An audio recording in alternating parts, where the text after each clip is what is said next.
sampah. Silakan dipungut dulu. Dan jangan disimpan buku yang tidak berkaitan dengan kimia atau hal-hal yang mengganggu pembelajaran. Baik, Bu. Bisa? Bisa. Aidil, Akmal, Despira, Diva Aulia, Erik, Loren, Maria. Nah, sebelumnya kita sudah belajar tentang reaksi eksoterem dan reaksi endoterem. Siapa yang masih ingat apa itu reaksi eksoterem dan endoterem? Nah, silakan berdiri, Loren. Si eksoterm umumnya suhu sistem naik sehingga sistem melepaskan kalor ke lingkungan. Sedangkan reaksi endoterm umumnya suhu sistem turun sehingga sistem menyerap kalor dari lingkungan. Materi kita hari ini adalah laju reaksi. Capaian pembelajaran pada bab ini, yang pertama itu siswa dapat memahami faktor-faktor yang mempengaruhi laju reaksi. Yang kedua, siswa dapat menentukan orde reaksi dan tetapan laju reaksi berdasarkan data percobaan. Dalam kehidupan sehari-hari, banyak reaksi yang lambat atau reaksi yang cepat. Dia bermacam-macam. Seperti halnya garam dengan air, itu contoh reaksi yang cepat. Ada juga reaksi yang lambat, contohnya perkaratan pada besi atau disebut juga dengan korosi. Nah, coba diperhatikan gambar berikut ini ya. Salah satu contohnya lagi itu ada kembang api. Dari contoh-contoh tersebut dapat disimpulkan bahwa adanya reaksi kimia yang berlangsung, ada yang cepat dan ada juga yang berlangsung dengan lambat. Kecepatan proses reaksi kimia berlangsung inilah yang kemudian dinamakan dengan laju reaksi. Nah, seperti halnya dengan mobil, kita juga sudah mengenal istilah kecepatan untuk benda-benda yang bergerak, seperti mobil, kereta api, dan lain sebagainya. Yang disebut dengan kecepatan adalah jarak tempuh tiap satuan waktu. Misalnya, kecepatan mobil pada 60 km per jam. Dalam reaksi kimia, tidak ada benda bergerak, melainkan perubahan suatu zat menjadi zat lain. Dapat kita simpulkan, pengertian laju reaksi adalah kurangnya konsentrasi pada reaktan dan bertambahnya konsentrasi pada produk dengan setiap satuan waktu. Nah, itu pengertian dari laju reaksi. Ada peristiwa-peristiwa orientasi masalah. Apa gambar yang pertama?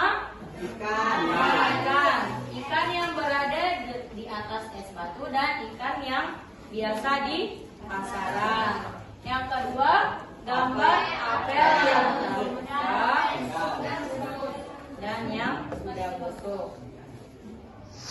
Nah, ini gambar yang ketiga. Ada soda kue dan cuka dijadikan untuk meniup balon. Itu adalah contoh percobaan sederhana dari laju reaksi. Untuk ilustrasi, ada ilustrasi disediakan 2 keping tablet vitamin C dengan masing-masing 1 gram. Jika salah satu keping yang digerus dengan numpang dan halus kemudian menjadi halus, sehingga menyebabkan terjadinya perbedaan dengan yang tidak digerus tadi. Ada yang ingin bertanya tentang peristiwa ini? Ya, silakan Steve. Mengapa ikan yang disimpan di kulkas atau dengan es batu lebih awet dibandingkan yang diletakkan di ruangan biasa? Nah, itu pertanyaan yang pertama. Kita sambung dulu. Siapa lagi yang ingin bertanya? Ya, Bu. Nah, silakan Nancy. Kenapa apa yang sudah dikupas lalu didiamkan beberapa saat dapat menghitam? Kalau tidak, sehingga yang baru dikupas. Nah, pertanyaannya ya, kenapa yang baru dikupas lebih bersih warnanya daripada yang sudah lama dikupas? Ada lagi yang ingin bertanya? Ya, silakan Aini. Tadi peristiwa menyebabkan balon yang masuk dari suka tadi, apa yang menyebabkan balon nomor 3 lebih cepat mengembang dari balon nomor 1 dan 2? Nah, itu tadi ya alasan kenapa balon yang nomor 3 lebih cepat mengembang daripada balon yang nomor 2 dan 1. Ada lagi yang ingin bertanya? Silakan. demonstrasi tersebut, jika salah satu kepingan digerus dengan numpang dan alum hingga halus, maka apakah perbedaan fisik vitamin C tersebut dengan kepingan yang tidak digerus? Nah, untuk menjawab pertanyaan dari teman-temannya, sekarang Ibu akan membagikan Ananda semuanya LKPD dan duduk secara berkelompok. Kelompoknya udah Ibu bagi. Nanti tugasnya atau mengisi LKPD-nya bisa di-searching, di googling, atau boleh juga dari beberapa referensi buku di perpus atau lain sebagainya ya. Sekarang Ibu bagi dulu kelompoknya. Nah, ini kelompok yang pertama ada Andri, Rido, Iqbal, Aidil, dan Rehan. Kelompok yang kedua Daspira, Yulia, Benita, Sylvia, dan Mia. Kelompok yang ketiga itu ada Steve, Sinta, Adinda, Rami, Putri Diana Rosa, dan Akmal. Untuk yang kelompok 4 ada Floren, Latifa, Renita, Wulan, dan Danatur. Akan duduk per kelompok. LKPD-nya ya, silakan diisi bersama teman-temannya. Nggak ada yang sendiri-sendiri. Ya.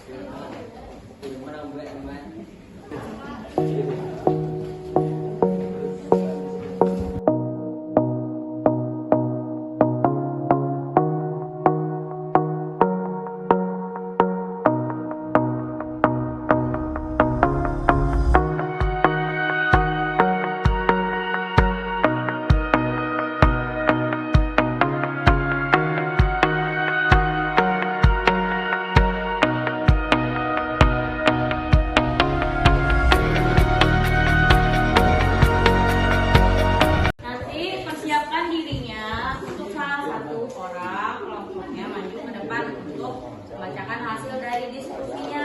Selesai semuanya. Silakan dikumpulkan ke depan.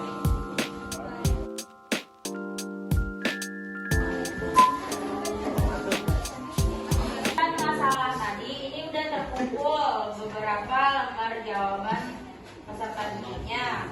Nah, untuk silakan kelompok 2 perwakilannya untuk menjawab pertanyaan dari teman kita tadi yang dirumuskan masalah. Pertanyaan nomor 1 dan 2, pertanyaan Steve dan Andri tadi. Mengapa ikan yang disimpan di kulkas atau dengan es batu lebih awet dibandingkan yang diletakkan di ruangan biasa? Jawabannya adalah pembusukan dapat terjadi akibat reaksi antara mikroorganisme dengan bahan makanan seperti halnya ikan. Apabila kita menyimpan di atas kulkas, maka pembusukan akan berlangsung lebih lama daripada yang dibiarkan di suhu ruangan terbuka. Pertanyaan kedua, kenapa apel yang sudah dikupas lalu didiamkan beberapa saat dapat menghitam atau tidak sesegar yang baru kita kupas? Jawabannya, apel yang menghitam terjadi karena reaksi oksidasi antara oksigen yang ada di udara dan enzim polifenol oksidase yang ada pada apel. Hal tersebut menghasilkan zat berwarna melanin, pigmen warna gelap. Perubahan warna ini disebut enzymatic browning. Apa yang menyebabkan balon nomor 3 lebih cepat menyembang dari balon nomor 1 dan 2? Balon pada level 3 paling cepat menyembang karena jumlah soda kue yang dimasukkan paling banyak. Semakin besar konsentrasi, maka laju reaksi semakin cepat. Vitamin C tersebut dengan kepingan yang tidak digerus. Kepingan vitamin C yang digerus memiliki ukuran partikel yang lebih kecil daripada kepingan yang tidak digerus. Tetapi vitamin C yang digerus memiliki luas permukaan bidang sentuh yang lebih besar daripada kepingan vitamin. Nah, dari peristiwa-peristiwa tadi dapat kita simpulkan ada beberapa faktor yang mempengaruhi laju reaksi. Nah, sekarang silakan kelompok 1 untuk membacakan apa itu faktor-faktor yang mempengaruhi laju reaksi. Silakan perwakilannya ya. Beberapa faktor yang mempengaruhi laju reaksi. Ada 4, yaitu 1. Luas permukaan. Dan tentu laju reaksi lebih cepat, seperti serbuk lebih cepat dari butiran. 2. Konsentrasi reaksi. Semakin besar konsentrasi laju reaksi semakin besar. 3. Suhu. Semakin tinggi suhu reaksi, semakin cepat. 4. Katalitas. Zat yang mempercepat jadinya reaksi. Assalamualaikum. Faktor yang mempengaruhi laju reaksi. Yang pertama itu ada luas permukaan, contohnya di peristiwa vitamin C yang digerus tadi. Yang kedua ada suhu, seperti ikan tadi.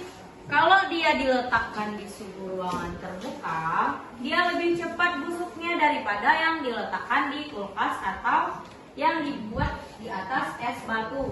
Karena semakin tinggi suhunya, semakin cepat laju reaksinya. Selanjutnya begitu juga dengan apel.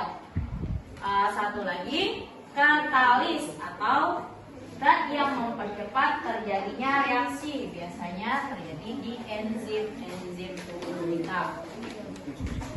Nah, dari hal tadi dapat kita simpulkan. Siapa yang ingin membaca kesimpulan dari pembelajaran kita hari ini? Silakan, kelompok berapa? Saya dari perwakilan kelompok 4 akan membacakan kesimpulan.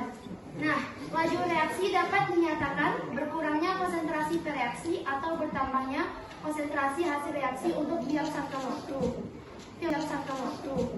Teori tumbukan merupakan pergerakan partikel-partikel gas, cair atau larutan yang selalu bergerak kencang.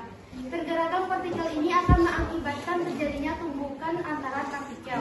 Tumbukan antar partikel ini akan menghasilkan energi yang dapat terjadi reaksi. Faktor-faktor yang mempengaruhi laju reaksi adalah 1. Luas permukaan, 2. Konsentrasi, 3. Suhu, 4. Katalis. Semakin besar konsentrasi bereaksi, semakin banyak jumlah partikel bereaksi, sehingga semakin besar peluang terjadinya tumbukan. Semakin luas permukaan, semakin banyak peluang terjadinya tumbukan antar reaksi. Pada suhu tinggi, partikel-partikel yang terdapat dalam suatu zat akan bergerak lebih cepat daripada suhu rendah. Katalis mempercepat reaksi dengan cara mengubah jalan reaksi, di mana jalan yang ditempuh mempunyai energi aktivasi yang rendah. Sekian dari saya. Ya, bagus ya. Jadi, satu lagi tadi kelupaan Ibu. Balon tadi, kenapa dia lebih besar yang ketiga daripada yang ke 1 atau 2? Ada yang besar tadi? Nah, iya benar. Semakin banyak soda yang kita tambahkan, semakin cepat dia mengembangnya. Jadi, itu termasuk contoh faktor yang mempengaruhi laju reaksi di bagian konsentrasi. Nah, Ibu simpulkan sekali lagi.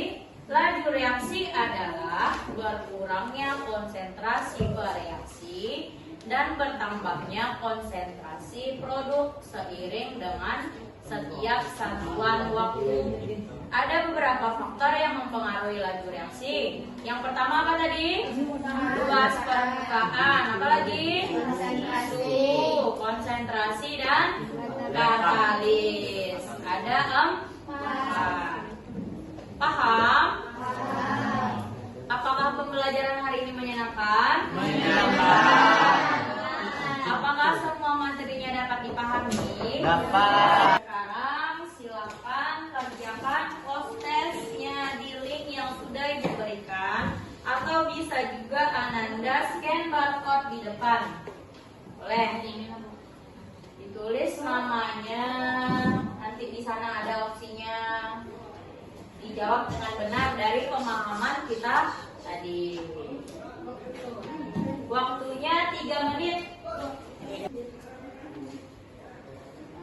Proses ini tujuannya apa? Untuk mengetahui pemahaman siswa. Ada nggak dia belajar tadi? Ada nggak dia memperhatikan tadi? Ada nggak dia mendengarkan gurunya tadi? Nah, itu tujuannya. Di pertemuan kali ini kita sudah membahas tentang pengertian laju reaksi, apa itu faktor-faktor yang mempengaruhi laju reaksi.